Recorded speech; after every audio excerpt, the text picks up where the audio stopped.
الحمد لله الذي لم يزل عالما قديرا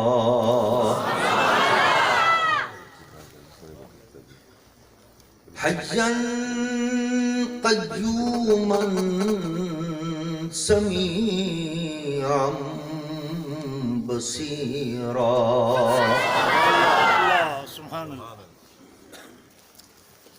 والصلاة والسلام على رسوله أرسله بالحق بشيرا ونذيرا وعلى آله وأصحابه كثيرا كثيرا أما بعد فأعوذ بالله من الشيطان الرجيم بسم الله الرحمن الرحيم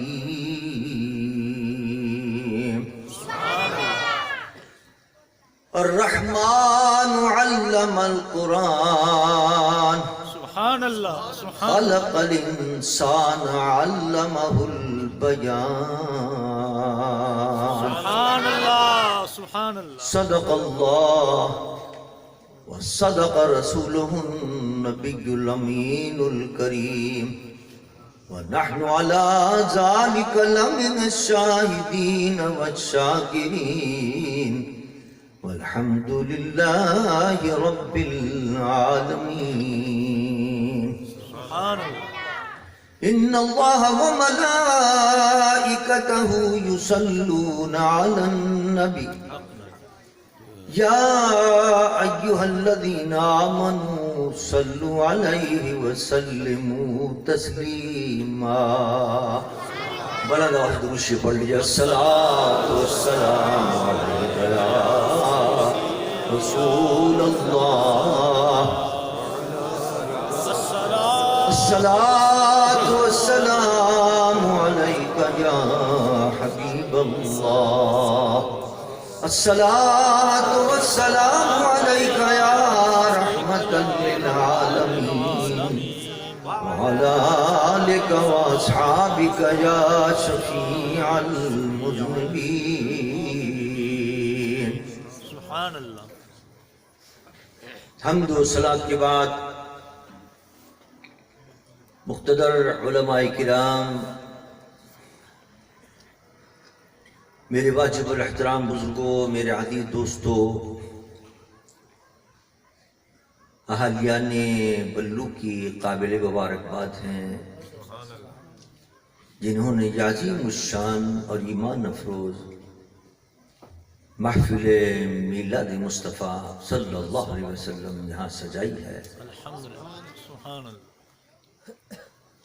جن جن لوگوں نے اس میں حصہ لیا ہے، تعاون کیا ہے، میری دعا ہے کہ اللہ تعالیٰ ان کو اپنی رحمتوں سے مالا مال فرمائے اور قیامت کے دن حضور سرور دو جہاں صلی اللہ علیہ وسلم کی شفاعت نصیب فرمائے اور ان کے گھر بار کو اپنی برکتوں سے مالا مال فرمائے۔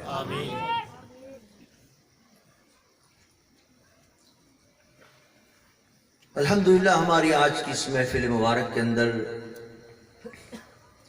ہماری خوش نصیبی ہے کہ آپ کی اس علاقے کی ایک عظیم علمی اور روحانی شخصیت اور میرے بہت ہی گہرے اور جگری دوست سبحان اللہ اور میرے ہم سبق، سبحان اللہ ہم نے 2 سال ایک ساتھ رہ کر بندیال میں پڑھا تھا۔ حضرت صاحبزادہ سردار احمد صاحب تشریف فرما ہیں یہاں۔ سبحان اللہ جب بھی ان کو دیکھتا ہوں تو بندیال کی یادیں تازہ ہو جاتی ہیں۔ سبحان اللہ ابھی وہ شعر پڑھ رہے تھے کہ وہ دن یاد ہیں اور بڑے یادگار دن ہیں۔ سبحان اللہ میں کہہ رہا تھا واقعی وہ یادگار دن ہیں، اور یہ شعر بھی ہمارے اس وقت کے ساتھی صاحبزادہ اسماعیل شاہ صاحب کا ہے۔ سبحان اللہ سبحان اللہ ہمارے ساتھ پڑھتے تھے اور صاحبزادہ صاحب اور ہم ان کے اشعاروں سے بڑے محظوظ ہوا کرتے تھے. سبحان اللہ. وہاں بھی وہ چٹکلے کچھ نہ کچھ چھوڑتے رہتے تھے. 2 سال بڑے حسین گزرے ہیں اور بڑی حسین یادیں ہیں اس کی. سبحان اللہ. استاد صاحب کی شفقت ہوتی تھی. استاد علماء حضرت علامہ عطا احمد بندیالوی رحمۃ اللہ علیہ کی. ایسا آج تک استاد نہیں دیکھا میں نے، اللہ اللہ. جو عالم بھی ہو، عارف بھی ہو، مدرس بھی ہو اور اللہ کا مقبول بندہ بھی ہو. سبحان اللہ. سبحان اللہ. واہ سبحان اللہ. بہرحال بڑے یادگار دن تھے واقعی. صاحب صاحب کو دیکھتے ہیں وہ دن یاد آ جاتے ہیں. اللہ تعالیٰ صاحب کی علم میں، عمر میں، عمل میں اضافہ فرمائے. طبیعت خراب رہتی ہے، دعا کریں سب مل کر کے اللہ تعالیٰ ان کو صحت کامل اور عاجلہ نصیب فرمائے. اور جس طرح یہ دین کی خدمت کر رہے ہیں اس علاقے کے اندر، عظیم الشان دارالعلوم قائم ہے ماشاءاللہ. سینکڑوں طلباء علم دین پڑھ رہے ہیں. آج کل تو مدارس چلانا بڑا مشکل کام ہے. جو مدرسے تھے وہ بند ہو رہے ہیں، لیکن یہاں الحمدللہ مدرسہ سے کھلا ہی نہیں بلکہ ترقی کر رہا ہے الحمدللہ مدرسہ. یہ سب بندیال شریف کا فیض ہے. استاد علماء علامہ عطا احمد بندیالوی سے ماشاءاللہ صاحب اپنے سینے میں لے کر آئے تھے، وہ تقسیم کر رہے ہیں وہ فیض. اللہ تعالیٰ اس فیض کو قیامت تک جاری و ساری رکھے اور جو دینی خدمات کر رہے ہیں اللہ اس کو اپنی بارگاہ میں قبول و منظور فرمائے. حضرت محترم آپ سب کو مبارک ہو. ربیع الاول کا مہینہ شروع ہو گیا اور یوں تو سارے سال ہم عاشقان مصطفیٰ اپنے محبوب کے میلاد کی محفلیں سجاتے ہیں اور اپنے آقا کا میلاد مناتے ہیں. لیکن ان دنوں کے اندر اور اس مہینے کے اندر میلاد شریف کی محفلیں بڑھ جاتی ہیں. سبحان اللہ. اس کی رونقوں میں اور اضافہ ہو جاتا ہے. گلی گلی کوچے کوچے میلاد کی محفلیں سجتی ہیں اور اس محفلوں پر آسمان سے اللہ کی رحمتیں نازل ہوتی ہیں. میں نے جو آیت مقدسہ تلاوت کی اس میں بھی اللہ تعالیٰ اپنے محبوب کا میلاد بیان فرما رہا ہے. سبحان اللہ. سبحان اللہ. فرمایا الرحمن علم القرآن. سبحان اللہ. رحمان نے قرآن سکھا دیا. خلق الانسان علمہ البیان. انسان ہم نے پیدا کیا اور اس کو بیان بھی سکھا دیا. سبحان اللہ. اب یہ عام انسان مراد نہیں.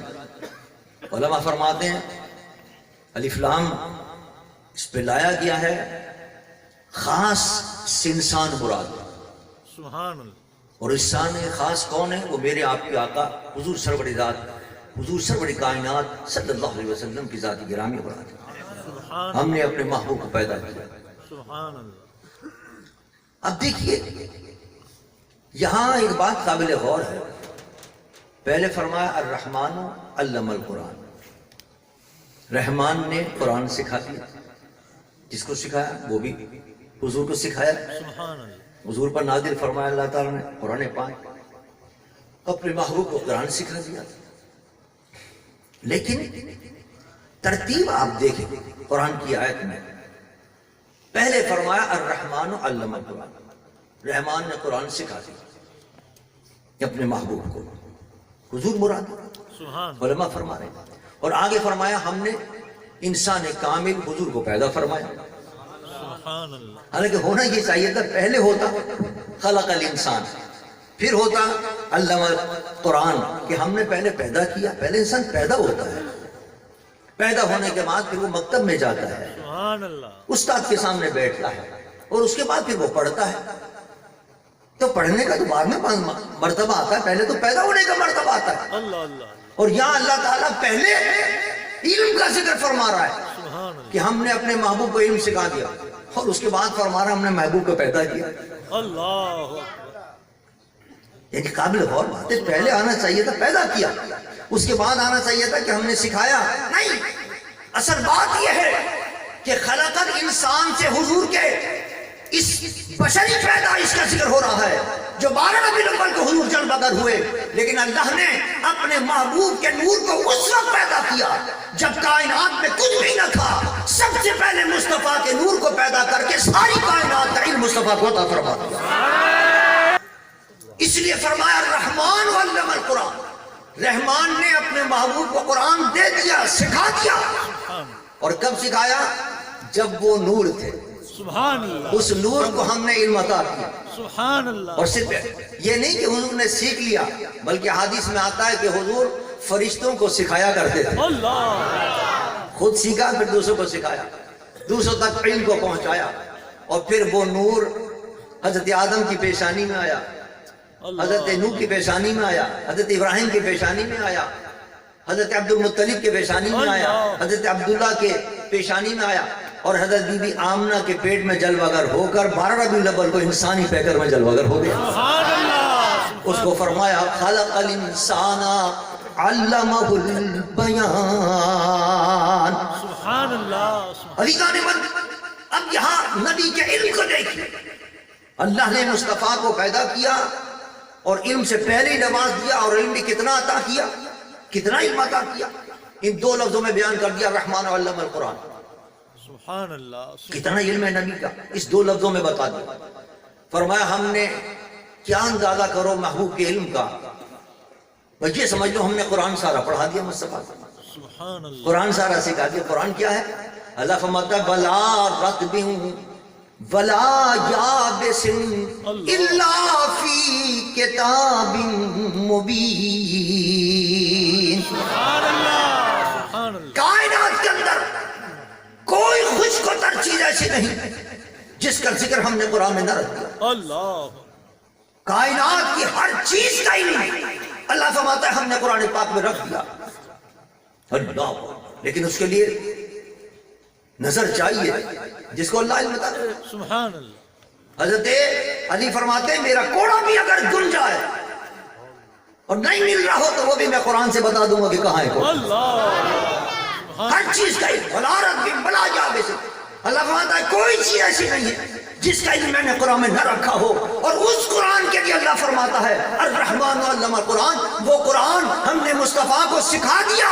پتا چلا کائنات کے اندر جتنے علوم تھے وہ سب اللہ نے مصطفیٰ کو عطا فرمایا. نعرہ تکبیر، نعرہ رسالت، نعرہ رسالت، نعرہ تحقیق، جشن آمد رسول، جشن آمد رسول، سرکار کی آمد، مدنی کی آمد، سونے کی آمد، نعرہ رسالت. ہو سکتا ہے کوئی الرحمن علم القرآن کے ان 2 لفظوں سے نبی کے علم کی عظمت نہ سمجھ سکے، اس نے قرآن کی دوسری آیت کے اندر وضاحت کے ساتھ میرے مصطفیٰ کے علم کو بیان کیا. فرمایا وَعَلَّمَكَ مَا لَمْ تَكُنْ تَعْلَمْ وَكَانَ فَضْلُ اللَّهِ عَلَيْكَ عَظِيمًا. ہم نے یہ قرآن نازل کر کے اپنے محبوب کے سینے پر اور اس کے ذریعے کتنا ہی بتا دیا. معلوم تکن تعلم، سبحان اللہ جو کچھ ہمارا محبوب نہیں جانتا تھا ان سب چیزوں کا علم ہم نے عطا کر دیا. سبحان اللہ سبحان اللہ. عبارت شیخ عبداللہ محدث دہلوی فرماتی ہیں جو ماں لایا گیا ہے یہ ماں معمولی نہ سمجھنا، یہ عبارت از احاطہ علوم کلی و جزئی. جتنے علوم کلی و جزئی ہیں وہ سب اس ماں کے احاطے میں آ رہے ہیں. اللہ فرما رہا ہے کائنات میں جتنے کلی و جزئی علوم تھے وہ سب ہم نے مصطفیٰ کو عطا فرمایا. سبحان اللہ سبحان اللہ. کوئی نہیں چھوڑا جو ہم نے اپنے محبوب کو نہ دے دیا. اللہ اللہ اللہ. ولہذا حضرت فاضل بریلوی شیخ احمد رضا خان رحمۃ اللہ تعالی حضور کے اسی علم کو اپنے ایک شعر میں بیان فرماتے ہیں. پمت سر عرش پر ہے تیری گزر، دل فرش پر ہے تیری نظر. معراج کی رات میرے مصطفیٰ کا خرامناز عرش پر تھا اور مدینے میں چل رہے تھے، مکے میں چل رہے تھے. حضرت بلال میرے مصطفیٰ کو دیکھ بھی رہے تھے، آواز بھی سن رہے تھے. اللہ سر عرش پر ہے تیری گزر، دل فرش پر ہے تیری نظر. اور ملکوت و ملک میں کوئی شے نہیں وہ جو تجھ پہ آیا نہیں. فرماتے ہیں زمین و آسمان کے اندر، اس کائنات ارض و سماوی کے اندر کوئی چیز ایسی نہیں ہے، کوئی پتا ایسا نہیں ہے، کوئی ذرہ ایسا نہیں ہے جس کا علم اللہ نے میرے مصطفیٰ کو عطا نہ کر دیا۔ سبحان اللہ ملکوت ملک میں کوئی شے نہیں وہ جو تجھ پہ عیاں نہیں، کوئی چیز ایسی نہیں ہے کہ جس کا علم مصطفیٰ کا نہ ہو، ہر چیز کا علم اللہ نے مصطفیٰ کو عطا فرمایا۔ سبحان اللہ سبحان اللہ اللہ، اور ایک واقعہ احادیث کے اندر بھرے پڑے واقعہ کہ کس طرح میرے مصطفیٰ کو اللہ نے کتنے علوم عطا فرمائے تھے۔ سبحان اللہ بخاری شریف کی وہ روایت ہے، میرے مصطفیٰ ایک دن سورج ڈھلتے ہی ظہر کے وقت ممبر پر جلوہ کر ہوئے، ممبر پر تشریف فرما ہو کے فرما رہے ہیں سلونی اما شئتم، سبحان اللہ پوچھو مجھ سے کیا پوچھتے ہو، بار بار فرما رہے ہیں سلونی اما شئتم، پوچھو جو پوچھنا چاہتے ہو، ماں سے تم جو پوچھنا چاہتے ہو، جو چاہتے ہو پوچھو۔ سبحان اللہ سبحان اللہ سبحان اللہ پھر فرماتے ہیں فَوَاللَّهِ لَا تَسْأَلُونِي عَنْ شَيْءٍ إِلَّا أَخْبَرْتُكُمْ بِهِ مَا دُمْتُ فِي مَقَامِي هَذَا۔ سبحان اللہ میں بیٹھا ہوں ممبر پر، جب تک میں ممبر پر بیٹھا ہوں جو پوچھو گے میں تمہیں اس کا جواب دوں گا، سبحان اللہ سبحان اللہ جو پوچھو گے اس کی خبر دوں گا، جو پوچھو گے وہ بتاؤں گا۔ ایک شخص کھڑا ہو گیا، منافق تھا، کچھ نہیں کہتے تھے حضور اس کو، اس نے کہا حضور کو پتہ ہی نہیں، میں حضور سمجھ نہیں ہے شاید مسلمان ہے یہ، چلو آج امتحان ہو جائے، حضور فرما رہے ہیں نا کہ مجھے سب پتہ ہے۔ وہ کھڑا ہو گیا، کہنے لگا اے محمد بتائیے میرا ٹھکانہ کہاں ہے؟ آپ نے فرمایا تیرا ٹھکانہ جہنم کے اندر۔ اگر تیرا راز فاش نہیں کرتے تو سمجھتا ہے کہ پتہ نہیں ہو، نبی کو سب پتہ ہے، تیرے دل کی حالت بھی پتہ ہے، تو جہنم میں جائے۔ ایک اور صحابی کھڑے ہو گئے، یا رسول اللہ میرا باپ کون ہے؟ لوگ اعتراض کرتے ہیں تیرا باپ حذیفہ نہیں ہے، کوئی اور ہے تیرا باپ، اللہ تیرا اصلی باپ یہ نہیں ہے، میرا آج باپ بتا دیے باپ کون ہے؟ آپ نے کہا نہیں تو صحیح النسل ہے، تیرا باپ حذیفہ ہی ہے۔ سبحان اللہ سبحان اللہ اللہ، حضور کے چہرے پر غضب کے آثار نمودار تھے۔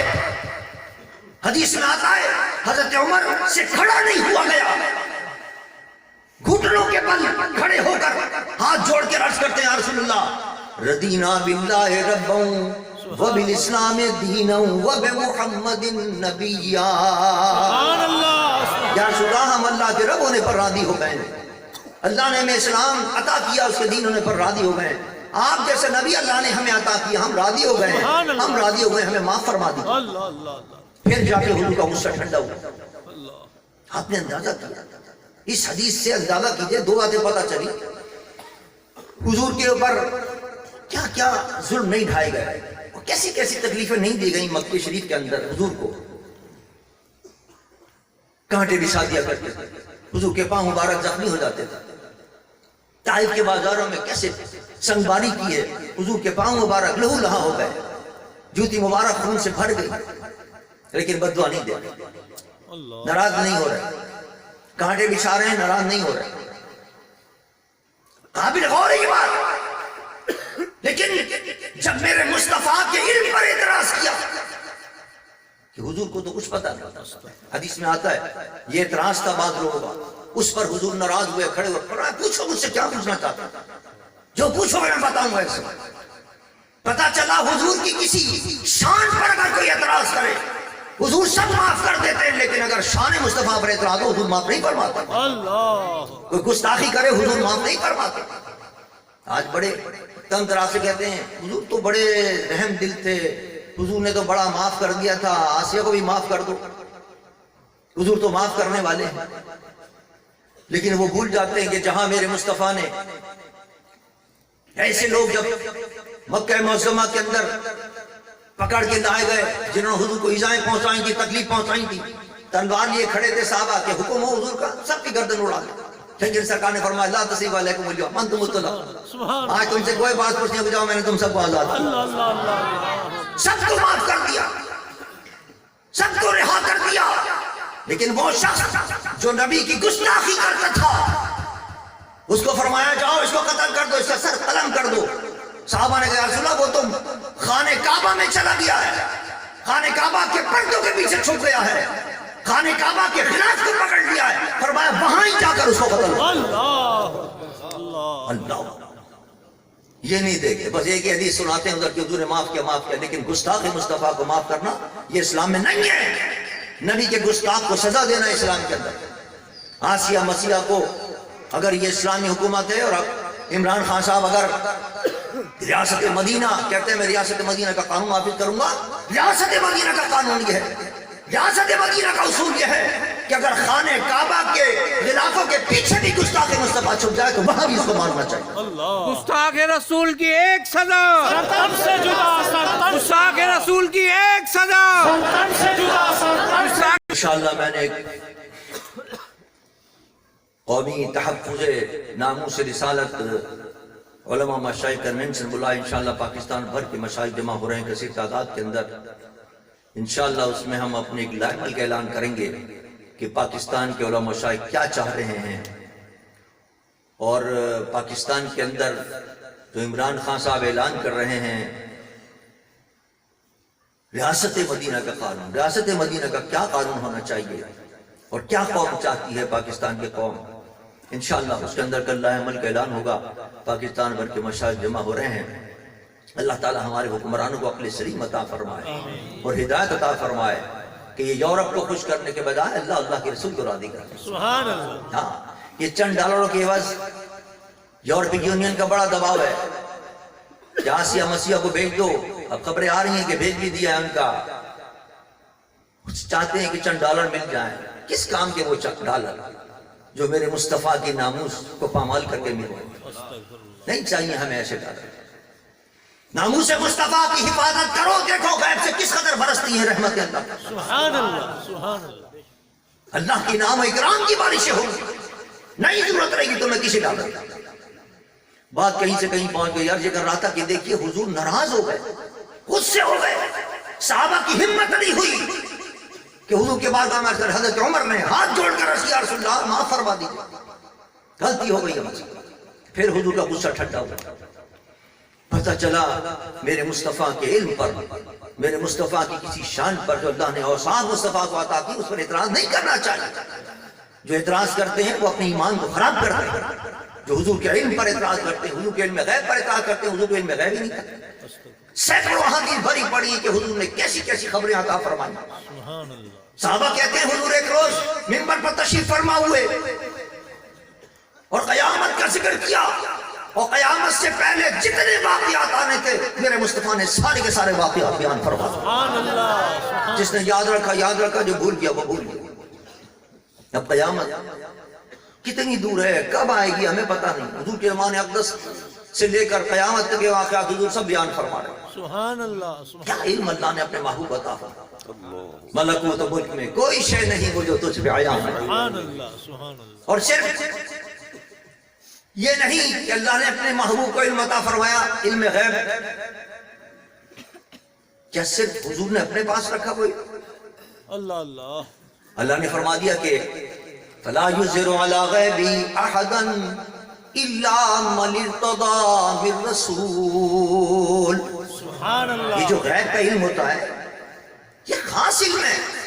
اللہ فرماتا ہے کہ ہر ایک کو میں نہیں دیتا، رسولوں میں سے بھی جس کو چن لیتا ہوں اس کو عطا کرتا ہوں۔ سبحان اللہ۔ یہ خاص تحفہ ہے، یہ خاص چیز ہے، خاص لوگوں کو ملا کرتا ہے۔ اللہ اللہ۔ اللہ نے اپنے نبیوں میں سے سب سے خاص نبی میرے اور آپ کے آقا محمد مصطفیٰ کو علم عطا فرمایا، صلی اللہ۔ علم غیب عطا فرمایا۔ سبحان اللہ۔ کائنات کو جو کچھ آنے والی چیز وہ سب چیزوں کا علم عطا فرمایا۔ کیا وہ صرف حضور نے علم اپنے پاس رکھا؟ اللہ فرماتا ہے وَمَا هُوَ عَلَى الْغَيْبِ بِضَنِينٍ۔ سبحان اللہ، سبحان ہم نے اللہ۔ اپنے محبوب کو علم عطا فرمایا غیب کا علم، اور ہمارا محبوب بخیل نہیں ہے، وہ اپنے پیاروں کو علم غیب عطا فرمایا۔ سبحان اللہ، سبحان اللہ۔ صحابہ کو علم غیب عطا کیا حضور نے، اللہ نے اپنے محبوب کے ذریعے اہل بیت اطہار کو علم غیب عطا فرمایا، اولیاء کرام کو اللہ نے علم غیب عطا فرمایا۔ سبحان اللہ، سبحان اللہ۔ حضرت ابو بکر صدیق رضی اللہ تعالیٰ عنہ وصال کا وہ قریب آ گیا، وصیت فرما رہے ہیں، اپنی صاحبزادی حضرت عائشہ صدیقہ رضی اللہ تعالیٰ عنہ ام المومنین، ان کو بلا کے فرمایا دیکھو یہ میرا مال ہے اتنا، اور یہ اپنے دونوں بھائیوں میں، دونوں بہنوں میں تقسیم کر دیں۔ اس وقت دو بھائی تھے، حضرت عائشہ کے اور ایک بہن، اب وہ پریشان کہ یہ دو بہنوں کا کون سا ذکر کر رہے ہیں؟ حضرت ابوبکر صدیق، دوسری بہن تو کوئی بھی نہیں. اس وقت ان کی والدہ کے پیٹ کے اندر بچہ تھا. حضرت ابوبکر صدیق فرماتے ہیں کہ دو بہنوں کو یہ نہیں فرمایا ابھی کیا پتا کہ پیدا ہونے والا لڑکا ہے یا لڑکی ہے. لڑکے کا حکم علیحدہ ہوتا ہے، لڑکی کا حکم علیحدہ ہوتا ہے، لڑکے کا حصہ علیحدہ ہوتا ہے، لڑکی کا حصہ علیحدہ ہوتا ہے. آپ حصہ بیان فرما رہے ہیں اور کہتے ہیں دوسری اپنی بہن کو دینا. حضرت عائشہ فرماتی ہے حضور کے وصال کے بعد جب بچہ پیدا ہوا تو لڑکی تھی جو حضرت ابوبکر نے فرمایا. کہتے ہیں ما فی الارحام، پیٹ میں کیا ہے اس کا علم نبی کو بھی نہیں ہے معذب. یہ تو نبی کے غلام ہیں، یہ تو حضور کے ساتھ رہنے والے ہو بکر، ان کو بھی پتا ہے ما فی الارحام میں کیا ہے. اور تم کہتے ہو کہ ان کو پتا نہیں، ان کو تو اللہ نے کائنات کی ہر چیز کا علم عطا فرما دیا. حضرت یہ تو صحابہ ہیں جو حضور کے ساتھ رہنے والے ہیں. حضرت عمر بن خطاب رضی اللہ تعالیٰ ممبر پر تشریف فرمائے، خطبہ دے رہے ہیں، خطبہ دیتے دیتے فرما رہے ہیں یا ساریت الجمل، یا ساریت الجبل، اے ساریہ پہاڑ سے ہوشیار، پہاڑ سے ہوشیار. تقریر کے دوران سارا مجمع حیران ہے، پریشان ہے. حضرت عمر نے تقریر کرتے کرتے یہ کیا کہنا شروع کر دیا، ساریہ الجبل، ساریہ الجبل، ساریہ پہاڑ. نہ یہاں ساریہ ہے نہ یہاں کوئی پہاڑ ہے، کس کا ذکر ہے؟ کوئی نہیں سمجھا کہ حضرت عمر کیا فرما رہے. ایک لشکر گیا ہوا تھا حضرت ساریہ رضی اللہ تعالیٰ عنہ کی قیادت کے اندر دشمن سے لڑنے کے لیے، وہ سرحد پر لڑ رہا تھا. جب وہ وہاں سے واپس آیا، فتح یاب ہو کر، کامیاب ہو کر واپس آیا، اس نے کہا ہمارے ساتھ ایک عجیب واقعہ ہوا. ہم بیٹھے ہوئے تھے پہاڑ کے اوٹ کے اندر، دامن کے اندر، حضرت عمر کی آواز کان میں آئی، اے ساریہ پہاڑ سے ہوشیار ہو جاؤ. ہم نے پہاڑ کے پیچھے دیکھا دشمن حملہ کر رہا تھا، ہم نے اس پر حملہ کیا، اللہ نے ہمیں فتح عطا فرمایا. نعرہ تکبیر، نعرہ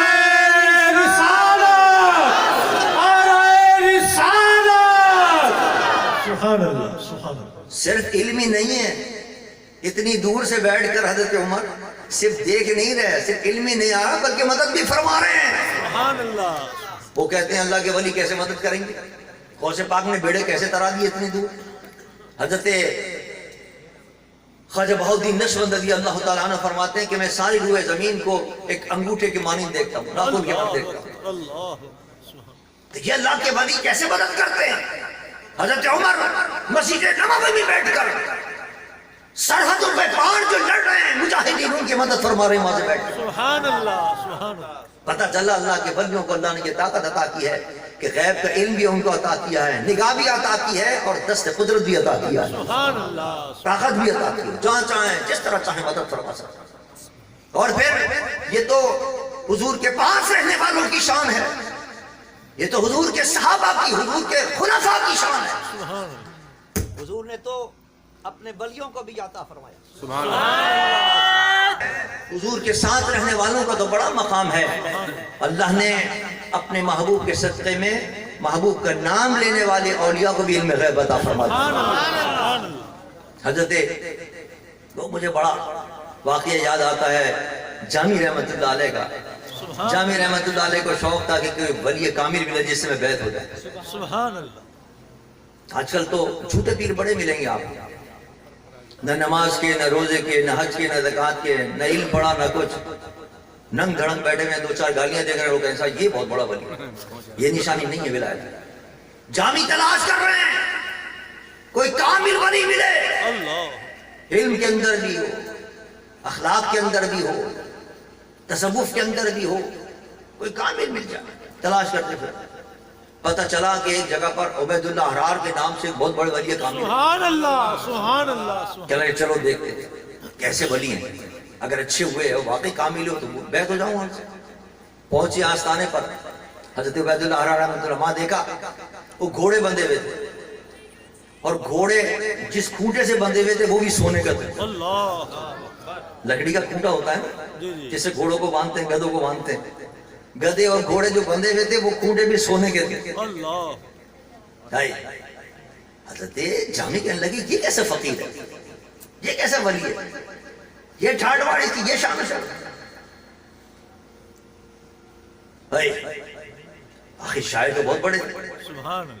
ایک شعر ان کے ذہن میں آیا، وہ شعر انہوں نے ایک مصرع، شعر نہیں مصرع، ایک مصرع ان کے ذہن میں آیا، انہوں نے کہا نہ مردانس کے دنیا دوست دارد. مرد خدا وہ نہیں ہوتا، اللہ کا ولی وہ نہیں ہوتا جو دنیا کو دوست رکھتا. دنیا سے اتنی محبت اس کو، سونا ہی سونا، ہر جگہ سونا ہی سونا. حتیٰ کہ گھوڑے کے جو کھوٹے ہیں وہ بھی سونے کے، اتنا سونا اس کے پاس. یہ کائے کا ولی اور یہ کیسا مرد خدا ہے. نہ مردانس کہ دنیا دوست دارد، وہ مرد نہیں ہوتا جو دنیا سے محبت رکھے اور دنیا کا دوست رکھے. چلو واپس چلو، واپس جانے لگے، سو گئے. راستے میں جب سوئے آنکھ جو لگی تو خواب کے اندر دیکھا کہ حشر کا میدان برپا ہے، حساب کتاب ہو رہا. جامی کو بلایا گیا، جامی حساب دو. جامی نے حساب دینا شروع کر دیا. ظاہر بات ہے بہت بڑے عالم تھے، عارف بھی تھے، نماز بھی پڑھتے تھے، عبادت گزار بھی تھے.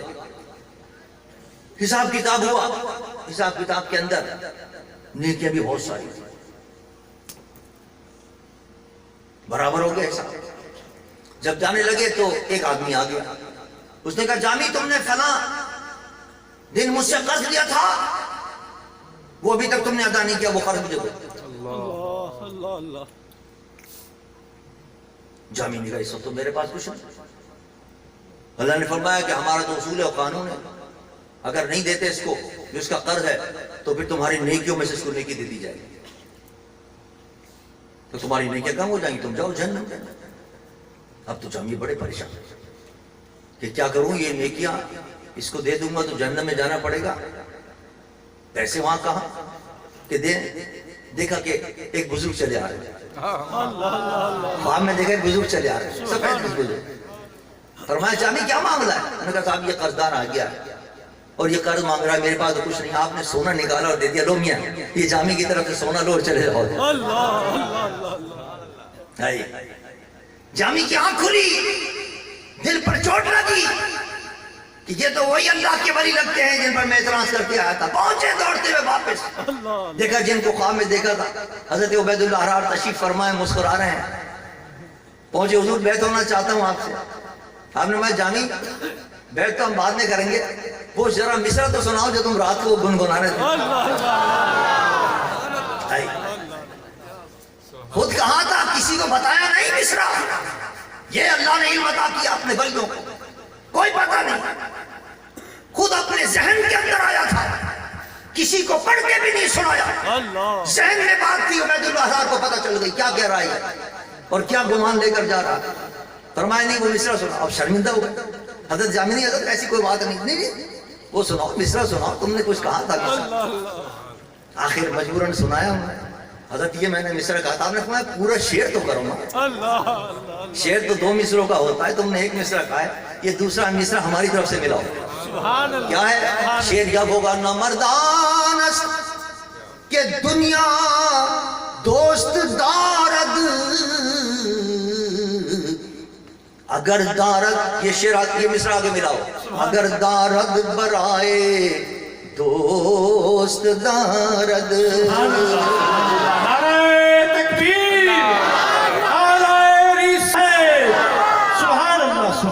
نہ مردانس کے دنیا دوست دارد، اگر دارد برائے دوست دارد.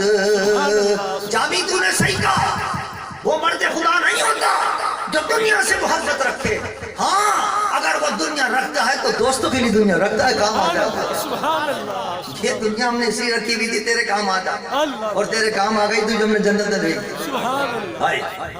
عزیزان من، اللہ کے ولی وہ ہوتے ہیں جن کو اللہ نے علم غیب عطا فرمایا ہے، دلوں میں چھپے ہوئے راز جان لیتے ہیں. ہمارے اور آپ کے دادا پیر حضرت شارق اندی رحمت اللہ تعالی 1 ہفتے پہلے اعلان فرما دیا یہ ہمارا آخری جمعہ ہے، ہم اپنے رب سے ملنے والے ہیں. کسی کو پتا ہے کہ کب مرنے والوں ہیں؟ وہ پتہ چل جائے تو اسی دن مر جائے گا، مرنے سے پہلے. موت کا اتنا خوف ہوتا ہے. ہمارے حیدرآباد میں ایک صاحب تھے، وہ ہیرآباد میں ہمارے جو محلے میں کہیں بھی موت ہو تو وہ بیچارے گھر چھوڑ کے چلے جاتے ہیں، گھر کے مارے کہیں موت میرے پاس نہ جائے۔ اب اس پاگل سے پوچھو، بولو کنتم فی بروج مشید، اللہ فرماتا ہے قلعے میں بھی ہوگے تو وہاں بھی آ جائے گی، مضبوط قلعے میں موت نہیں چھوڑے گی تمہیں، ڈر کے کہاں بھاگ رہے؟ ہاں موت کی تیاری کر۔ صاحب رحمۃ اللہ علیہ نے حضرت شارف الدین نے ایک ہفتے پہلے اعلان فرما دیا یہ جمعہ ہمارا آخری جمعہ ہے، مل لے جس کو ملنا۔ اور آپ کو پتا وہ میوات پوری وہاں آباد تھی الور کے اندر، عمر آئے جانا لاکھوں کی تعداد کے اندر مریدین ملنے شروع کر دیا۔ پھر جب وہ رات آئی فرمایا یہ رات ہمارے لقاء رب کی رات ہے، ہمارے رب سے ملنے کی رات، تو خاص لوگ ان کو رخصت کرنا شروع کر۔ مفتی اعظم ہند مفتی مظ اللہ صاحب جو میرے نانا تھے وہ تشریف فرما ہوئے، ان کو خلافت عطا فرمائی، میرے والد گرامی کو خلافت عطا فرمائی، خلافت عطا فرما کے فرمایا اب ہم جا رہے ہیں اپنے رب کے پاس، سب کو رخصت کیا۔ بعض لوگ دوبارہ ملنا چاہتے تھے، فرمایا ہمارے پاس وقت نہیں ہے، اب ہم اپنے رب کے پاس جا رہے ہیں۔ کس شان سے یہ لوگ جاتے ہیں اپنے رب کے پاس؟ سبحان اللہ۔ اللہ ہمیں تو موت سے ڈر لگتا ہے، حالانکہ الموت جسر یوصل الحبیب الی الحبیب، یہ تو پل ہے موت۔ کوئی محبت کرنے والا ہو تو وہ موت کو محبوب اس لیے رکھتا ہے کہ موت کے ذریعے اللہ تک ملے گا۔ سبحان اللہ۔ ان حضرات کو تو موت محبوب ہوتی ہے کہ اس کے ذریعے اللہ سے، اللہ کے محبوب سے لقاء حاصل ہو۔ حضرت بلال حبشی رضی اللہ تعالیٰ عنہ کے موت کا وقت آیا، گھر والے کہہ رہے تھے واہ حزنا، ہائے افسوس، آج بلال ہم سے رخصت ہو رہا ہے۔ اور بلال ہنس رہے تھے اور کہہ رہے تھے واہ تربا، سبحان اللہ، نعرے لگا رہے تھے آج تو میری خوشی کا دن، آج تو میری خوشی کا دن۔ لوگوں نے کہا یہ کون سی خوشی کا دن؟ اپنے بچوں کو چھوڑ کے جا رہے ہو، بیوی کو چھوڑ کے جا رہے ہو، گھر بار کو چھوڑ کے جا رہے ہو، دوستوں کو چھوڑ کے جا رہے ہو، اور آج خوش ہو رہے ہو تم۔ فرمایا غدا نلقى الأحبة محمدا وحزبا، کیوں نہ خوش ہوں؟ یہ موت میرے لیے لقاء کا پیغام لے کر آ رہی ہے، میں مروں گا تو جس ہستی سے برسوں ہو گئے ہیں جدا ہوئے محمد مصطفیٰ سے، ان کی لقاء اور ان کی زیارت نصیب ہو۔ تو جو اللہ کی عبادتیں کرتے ہیں، عبادتیں کرتے ہیں، ان کے لیے موت بھی محبوب ہوتا ہے۔ سبحان اللہ۔ یہ پیغام ہے ہمارے لیے آپ کے لیے کہ ہم بھی اپنی زندگی کو عبادتوں میں گزاریں، تاکہ موت یہ امتحان ہے اور یہ کسوٹی ہے کہ ہم نے واقعی عبادتیں کر کے اپنی آخرت سنبھالی ہے۔ اگر آخرت سنبھالی تھا تو خوشی ہوگی جانے میں ہمیں، اگر آخرت نہیں سنبھالی ہم نے تو ہمیں برا لگے گا، ڈر لگے گا، خوف ہوگا، موت کا خوف ہوگا، آخرت میں جاتے ہوئے ڈر لگے گا، قبر میں جاتے ہوئے ڈر لگے گا۔ لیکن ساری زندگی عبادتوں میں گزاری ہوگی تو انسان خوشی خوشی قبر میں جائے گا، حضور کی زیارت نصیب ہوگی، اللہ کی بارگاہ میں حاضری ہوگی، جنت کی کھڑکیاں کھل جائیں گی۔ حضور نے فرمایا یا تو قبر جہنم کے گڑھوں میں سے ایک گڑھا بن جائے گا، یہ جنت کے باغوں میں سے ایک باغ بن جائے گا۔ اب تمہاری مرضی ہے کہ نمازیں پڑھ کر جاؤ، روزے رکھ کر جاؤ، میلاد مصطفیٰ کی محفل سجا کر جاؤ، درود پڑھ کے جاؤ، تو انشاءاللہ قبر تمہاری جنت کے باغوں میں سے ایک باغ بن جائے گا۔ میلاد مصطفیٰ ملانے کا مقصد بھی یہی ہے کہ میلاد اس طرح منائیں کہ نبی سرور کائنات جس مقصد کے لیے تشریف لائیں وہ مقصد ہم پورا کریں۔ نبی کا مقصد یہ تھا کہ حضور اللہ کا پیغام لے کر آئے۔ اللہ نے فرمایا نماز پڑھو، اللہ نے حکم دیا روزہ رکھو، اللہ نے حکم دیا ہے زنا نہ کرو، چوری نہ کرو، فحش کام نہ کرو، برے کام نہ کرو۔ یہ سب اللہ کے رسول نے اللہ کے احکامات ہمیں پہنچائے۔ اگر ہم ان احکامات پر عمل کرتے ہیں تو سمجھ لیجئے کہ ہم نے نبی کے میلاد کا حق ادا کر دیا۔ سبحان اللہ۔ یہ بھی ہے خوشی مناتے، یہ بھی ایک میلاد کا انداز ہے کہ ہم پنکھوں میں لگا رہے ہیں، اتنا عظیم الشان محفل سجا رہے ہیں، لیکن حقیقی میلاد یہ ہے کہ مصطفیٰ جس مقصد کے لیے میرے مصطفیٰ کا میلاد ہوا اس مقصد کو ہم پورا کریں، ان کی اطاعت کریں، فرما برداری کریں، ان کے احکامات کو بجا لائیں، تاکہ جس مقصد کے لیے حضور تشریف لائے ہیں حضور خوش ہو جائیں کہ ہاں میرا مقصد اس نے پورا کر دیا ہے۔ ہمیں چاہیے کہ ہم نماز پابندی کے ساتھ ادا کریں۔ ہمارے دوست نماز کے بارے میں بڑی کوتاہی کرتے ہیں، بڑا دکھ ہوتا ہے، بڑا افسوس ہوتا ہے۔ ہمارے پیرانے کرام سب سے پہلے نصیحت فرمایا کرتے تھے کہ نماز کی پابندی کرو، یہ ایسی چیز ہے کہ اگر اس کی پابندی کر لی دین اور دنیا دونوں میں اللہ کامیابی عطا فرمائے۔ اب ولی پرتش نماز کو سب سے پہلا نماز کا سوال ہوگا، اس سوال میں نکل گئے کامیاب ہو گئے، سارے بقیہ سوال آسان ہوتے چلے جائیں، اور اگر اسی سوال میں رہ گئے تو پھر چھٹکارا نہیں ہے، پھر مصائب ہی مصائب ہیں، مشکلات ہی مشکلات ہوں گی قبر میں بھی اور حشر میں بھی۔ لہذا پابندی کے ساتھ نماز ادا کرو۔ میلاد مصطفیٰ کا یہ مہینہ ہے، گھر گھر میلاد مصطفیٰ کی محفل سجاؤ، حضور سرور کائنات کی بارگاہ میں جو کچھ ہو سکے پکا کر پھل فروٹ مٹھائیاں جو ہو سکے وہ تقسیم کرو. 12 ربیع الاول کی جلوس نکالو. حضور کے میلاد کی خوشی کے اندر جو الہی مصطفیٰ کی خوشی مناتا ہے اللہ کی رحمت اس پر نازل ہوتی ہے. اللہ ہمیں اور آپ کو سب کو حضور کے کامل اتباع کی توفیق عطا فرمائے اور حضور کے نقش قدم پر چلنے کی توفیق عطا فرمائے. وما علینا